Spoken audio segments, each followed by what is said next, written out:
నమో నారాయణాయ. నమో నారాయణాయ.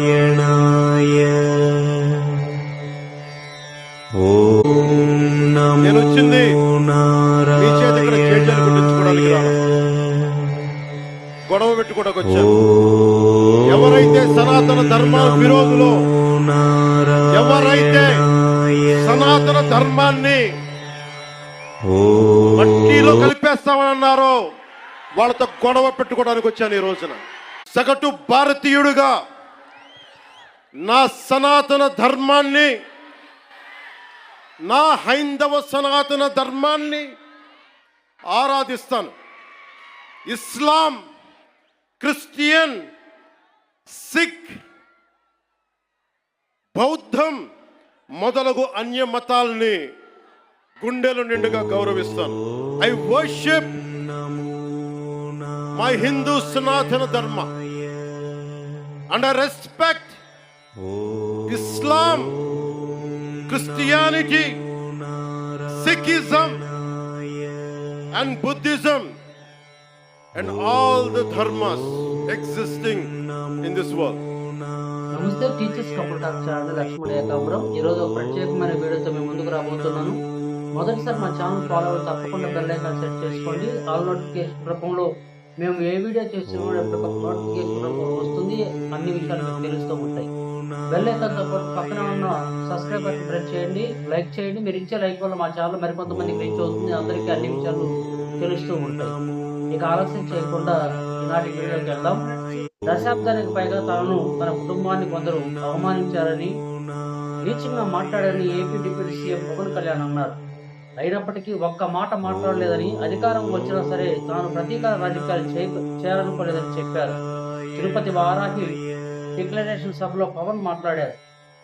ఆ డిక్లరేషన్ గురించి మీకు ఏం చెప్పారో ఒకసారి వివరించబోతున్నాను. ఏ మతానికి, ఏ ధర్మానికి భంగం వాటినైనా ఒకేలా స్పందించే విధంగా లౌకికవాదాన్ని పాటించాలి.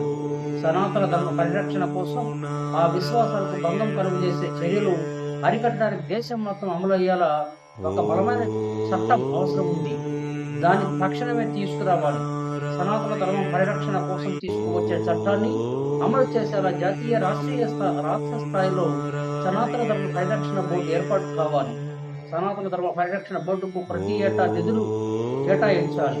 సనాతన ధర్మాన్ని కించపరిచి ద్వేషించి వ్యక్తులకు, వ్యవస్థలకు సహాయ నిరాకరణ జరగాలి. ఆలయాల్లో నిత్యం జరిగే నైవేద్యాలు, ప్రసాదాల్లో వినియోగించిన వస్తువుల స్వచ్ఛతను ధృవీకరించే విధానాన్ని తీసుకురావాలి. ఆలయాలు ఆధ్యాత్మిక కేంద్రాలుగా మాత్రమే కాకుండా విద్యా కేంద్రాలుగా, కళా కేంద్రాలుగా, ఆర్థిక కేంద్రాలుగా, పర్యావరణ పరిరక్షణ కేంద్రాలుగా, సంక్షేమ కేంద్రాలుగా కూడా పూర్తి స్థాయిలో రూపుదిద్దుకోవాలి. ఆ దిశగా ఒక ప్రణాళిక సిద్ధం చేయాలని పేర్కొన్నారు. ఇవాళ నిర్వహిస్తున్న వారాహి సభ చాలా ప్రత్యేకమైంది. తమ ప్రభుత్వం ఏర్పడి 100 రోజులు దాటిందని పవన్ కళ్యాణ్ చెప్పారు. ఎన్డీఏ ప్రభుత్వం ఏర్పడ్డ ఈ 100 రోజుల్లో ఎప్పుడు నోటు మీదకు రాలేదని చెప్పారు. అభివృద్ధి, సంక్షేమం వంటి ప్రజలకు ఇచ్చిన హామీలు ఎలా నిలబెట్టుకోవాలో ఆలోచించామని తెలిపారు. ఆర్థిక వ్యవస్థ దెబ్బతిందని, దాన్ని ఎలా నిలబెట్టాలని ఆలోచించినట్లు చెప్పారు. అందరికీ అర్థం కావాలని ఇవాళ తాను ఇంగ్లీష్లోనూ మాట్లాడవలసి వస్తుందని పేర్కొన్నారు. ఇస్లాం సమాజాన్ని చూసి కొందరు నేర్చుకోవాలని చెప్పారు. ఒక హిందువుగా, సగటు భారతీయుడిగా తను ప్రజల ముందుకు వచ్చానని పవన్ కళ్యాణ్ తెలిపారు. ఇవాళ నాకు అన్యాయం జరిగిందని నేను రాలేదు. ధర్మానికి అవమానం జరిగింది. అన్ని ధర్మాలను గౌరవించే సనాతన ధర్మంపై దాడులు చేసుకుంటే వచ్చాను. తిరుమల ప్రసాదాన్ని కల్తీ చేసే పరిస్థితిని వైసీపీ తీసుకువచ్చింది. గతంలో కూడా నేను తిరుపతి వారాహి సభలో చెప్పాను. తప్పు జరుగుతుంది, సరిదిద్దుకోమన్నాను. కానీ వాళ్ళు పెడచెవిని పెట్టారు. జనసేన పార్టీ అధ్యక్షుడిగా మీ ముందుకు రాలేదు. నేను సగటు హిందువుగా, సనాతన ధర్మం పాటించే వ్యక్తిగా, భారతీయుడిగా మీ ముందుకు వచ్చానని పేర్కొన్నారు.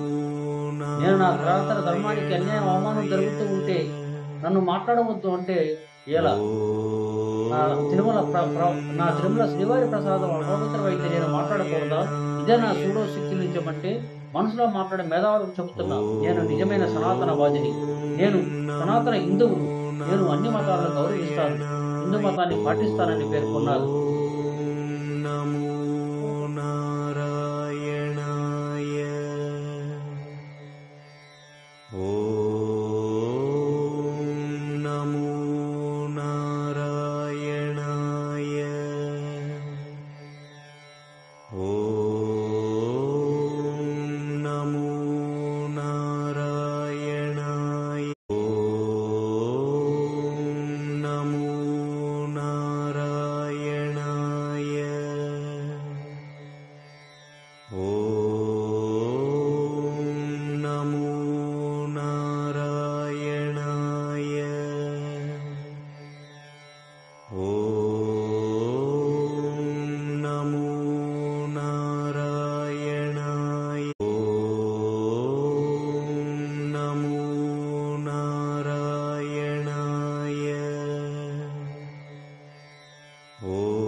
ఓం